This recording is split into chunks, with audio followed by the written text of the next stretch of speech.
दोस्तों, सत्ता मूर्खों के हाथ में चली गई है कि प्रदर्शन करने वाले छात्रों पर लाठीचार्ज करवा रही है मौजूदा सरकार। इस सरकार की संवेदनाएं पूरी तरीके से मर चुकी है दोस्तों। इनको छात्रों के भविष्य से कोई लेना देना नहीं है, बस ये मजा कर रहे हैं, देश को लूट रहे हैं और देश को लूट के चले जाएंगे। बात थोड़ा कड़वा है दोस्तों, लेकिन बात सच है। मौजूदा सरकार छात्रों की बात क्यों सुनेगी जब इनके बच्चे विदेश में पढ़ रहे हैं। लगभग जितने भारत में बड़े नेता है उनके बच्चे विदेश में पढ़ते हैं। निर्मला सीतारमण की बेटी लंदन में पढ़ती है, पीयूष गोयल के बच्चे ध्रुव और राधिका गोयल अमेरिका में पढ़ते हैं। वहीं कृषि मंत्री शिवराज सिंह चौहान के बेटे कार्तिकेय चौहान अमेरिका में पढ़ते हैं। राजनाथ के छोटे बेटे नीरज सिंह भी ब्रिटेन में पढ़ते हैं। एस जयशंकर के बेटे ध्रुव जयशंकर भी अमेरिका में पढ़ाई करते हैं।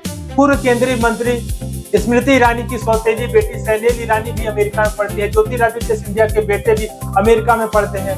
और हमारे विश्व गुरु मोदी जी और योगी जी, उनके तो बच्चे हैं नहीं। तो फिर ये सरकार आपके बच्चे की सुनेगी क्यों?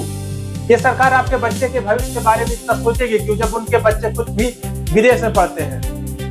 उनके बच्चे विदेश में पढ़ रहे हैं और आपके बच्चे सड़क पे लाठियां खा रहे हैं दोस्तों। लेकिन आप कुछ नहीं कर सकते हैं, क्योंकि इनके पास सत्ता का ताकत है, इनके पास पैसा है, इनके पास बल है। लेकिन आपके पास भी वोट का ताकत है, जिसे आप इस्तेमाल करके सरकार के प्रति अपना गुस्सा जाहिर कर सकते हैं।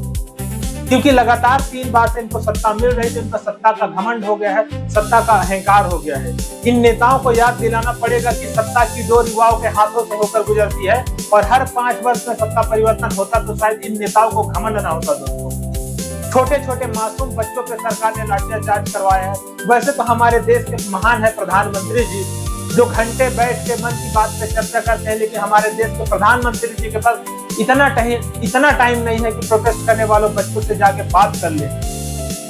फिर कहेगा विश्व गुरु, फिर कहेगा 56 इंच वाला प्रधानमंत्री। नहीं चाहिए हमको ऐसा प्रधानमंत्री। यही होगा अगर आप चाय बेचने वालों को प्रधानमंत्री बनाओगे।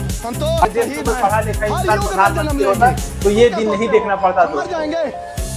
और अब कोई इंसान इस बात में सरकार का समर्थन करेगा तो मेरी नजरों में अंधभक्त वो है दोस्तों। आपको जिस पार्टी का समर्थन करना है आप करिए, लेकिन सबसे पहले अपने देश के भविष्य के बारे में सोचिए, अपने देश के बच्चों के बारे में सोचिए।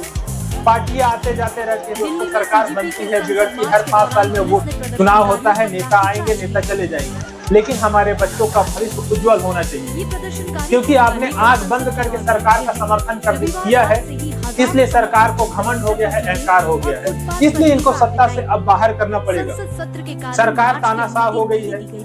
अगर इन बच्चों के घाव देखकर आपका दिल पसीजा है, अगर आपको थोड़ा सा भी तकलीफ हुआ होगा तो जरूर इस वीडियो को लाइक करिएगा, शेयर करिएगा और चैनल को सब्सक्राइब करिएगा दोस्तों।